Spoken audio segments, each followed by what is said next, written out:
IKN sudah banyak investor. Ternyata setelah didengar pendapat oleh menterinya sendiri, itu menyatakan bahwa belum ada investor yang masuk. Kedua, jumawanya Jokowi terkait masalah IKN ini, dia menyatakan bahwa IKN ini tidak perlu APBN. Cukuplah investor-investor, dana-dana investor baik dalam dan luar negeri yang akan kita bangun IKN ini. Ternyata itu juga tidak terpenuhi. Akhirnya mintalah di APBN, melalui APBN. Kemarin digelontorkan itu kalau nggak salah udah tersisa 17 triliun. Kemarin malah minta lagi kenaikan 29,5 triliun untuk pembangunan IKN. Yang juga ya belum tentu kepastiannya seperti apa di sana. Nah, tentu saja ditambah dengan laporan Kementerian Keuangan kemarin, udah beban APBN ini udah terlalu besar. Utang luar negeri kita itu udah 8.338 triliun. Itu yang APBN. Belum utang BUMN yang 8.000 triliun juga. Ditambah lagi kemarin yang pensiunan tabungan pensiun daripada ASN, TNI, Polri sebesar 4.000 triliun juga itu nggak jelas.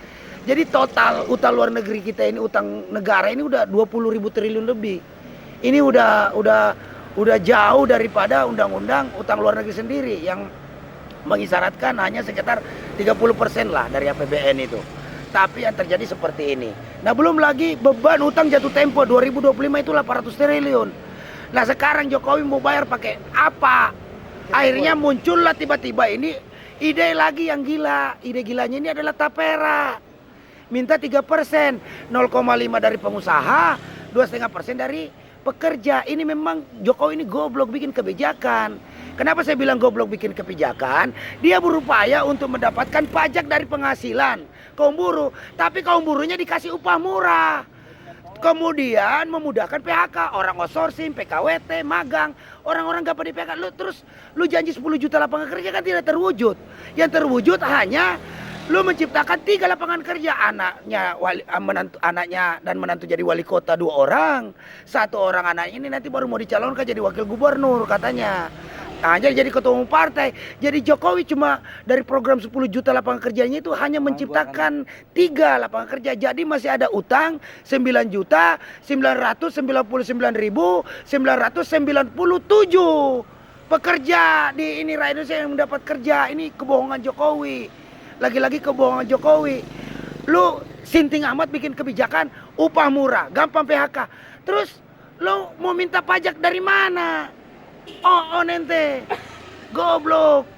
Ya kan, kalau kecuali upahnya lu gedein, upah buruh naik misalnya 10 juta. Lu samain tuh sama upah kita minimal dengan Singapura lah. Yang minimal di situ 35 juta untuk tamatan SMK misalnya. Ya kan? 35 juta enak, lu ngambil pajaknya juga gede. Terus kemudian tidak ada PHK. Ini PHK mau gimana barusan ini menteri lu bikin kebijakan lagi Permendagri nomor 8 yang membiarkan impor pakaian jadi. Ini mengancam pengangguran, buruh terancam, buruh TSK nih yang di tekstil. Itu garment, industri garment dan tekstil kita itu bakal gulung tikar. Yang terancam PHK itu 130.000, bahkan sudah gulung tikar. Jadi tambah lagi pengangguran 130.000. Jadi kalau tadi 9.999.997 tadi yang belum bekerja, ini tambah lagi 130.000 karyawan tekstil yang harus PHK. Bagaimana nasib keluarganya? Emang goblok ini presiden kita ini kan.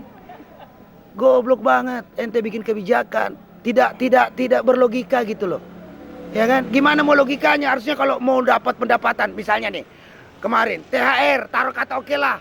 Buruh mau bantu nih rejim Jokowi nih karena kebijakannya bagus, misalnya kebijakannya itu tidak mudah PHK, 1 bulan kerja udah jadi karyawan tetap, gaji naik 100% misalnya kan.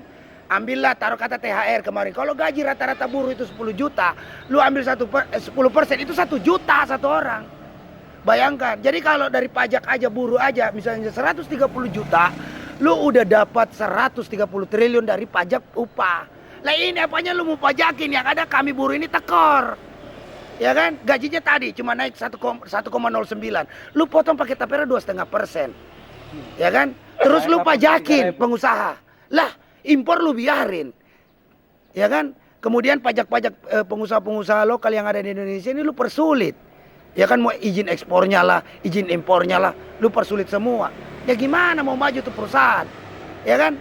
Harusnya kita ini kaum pekerja malah disubsidi. Ini malah dipajakin. Yang mau disubsidi malah korban judi online. Ini tambah tolol, ini kebijakan ini aneh banget bener loh. Ya kan? Perusahaan-perusahaan kami yang lagi kolaps itu artinya itu yang lu subsidi. Ini malah bandar judi online, bandar narkoba di backingi. Kan kacau ini memang ini. Kejadian kemarin Kejadian. dipindah. Jadi sudahlah. Ya kan, ini kekacauan, kegaduhan ini terakumulasi. Besok kami ini tidak puas. Ini tadi kami koordinasi dengan kawan-kawan aliansi Gebrak, Gerakan Buruh Bersama Rakyat. Jadi ASB dan Gebrak sepakat akan turun aksi tanggal 27 Juni nanti. Dan ini aksi ini bersifat nasional. Jadi khusus untuk daerah Banten, Jawa Barat, DKI Jakarta itu terpusat di Jakarta. Ya kan, apakah yang mau demo di istana atau di Kementerian Keuangan, Kementerian Perdagangan, silakan. Yang penting kita turun tanggal 27 Juni itu di Jakarta. Dan untuk di luar tiga ini, Jawa Tengah, Jawa Timur, ya kan, Sumatera, Sulawesi, Kalimantan, Maluku, Papua sana, ya kan, itu silakan kalian melakukan aksi juga ke pusat-pusat pemerintahan, baik itu kantor gubernur, kantor wali kota, bupati atau DPRD provinsi atau kabupaten kota. Itu silahkan. Dan aliansi kita yang tergabung ini mohon masing-masing elemen yang punya irisan aliansi di pusat itu tolong kalian satukanlah. Tidak ada. Kita hanya butuh persatuan gerakan buruh dan rakyat untuk memenangkan tuntutan kita yang hari ini benar-benar sudah dikangkangi oleh rejim Jokowi. Jokowi nggak mungkin mikirin kesejahteraan lu. Akhir-akhir ini menjelang 100 hari Jokowi lengser, dia nggak mikirin kesejahteraan rakyat. Dia lagi pusing supaya anaknya si Kaisang jadi wakil gubernur DKI. Itu. Tuh, inilah kegoblokan daripada Jokowi ini sebagai presiden kita yang makin hari makin bajingan dan tolol kebijakannya. Ya kan? Sudahlah, begitulah pemirsa. Ini juga saya juga udah gondok banget nih lihat ini rejim nih, soalnya kita ini secara politik, ekonomi dan hukum udah amburadul, ugal-ugalan yang terjadi. Malah makin kesini rakyat kita makin apalagi ini makin tersiksa. Jadi kesimpulan dari podcast ini bahwa sistem politik, ekonomi dan hukum kita hancur-hancuran. Dan Jokowi adalah musibah dan malapetaka bagi Republik Indonesia. Jadi bagi yang apalagi jangan bilang kita nggak kebagian bansos. Kita mah nggak perlu bansos, buruh nggak perlu bansos. Yang diperlukan oleh buruh ada subsidi, upah layak, ya kan? Misalnya nih kayak Tapera, lu bangun dulu rumahnya, baru suruh iur. Buruh itu mau. Terus kemudian yang sudah punya rumah dan sedang menjalankan proses KPR-nya di bank yang sudah ada ini, sudah ambil rumah, yang nggak usah dipungutin. Ini memang kadang-kadang udahlah, ini kebijakan akal-akalan Jokowi terlalu banyak. Ya lebih banyak memeras rakyat dan memanjakan kepada kaum pemodal. Tentu saja Jokowi sudah kita nyatakan gagal dalam hal menjalankan tata kelola negara karena sama sekali dia tidak menjalankan amanah konstitusi. Bagaimana negara Indonesia ini bisa terwujud negara yang berdaulat, adil dan makmur, dan tentu saja sesuai dengan cita-cita Pancasila, yaitu keadilan sosial bagi seluruh Indonesia.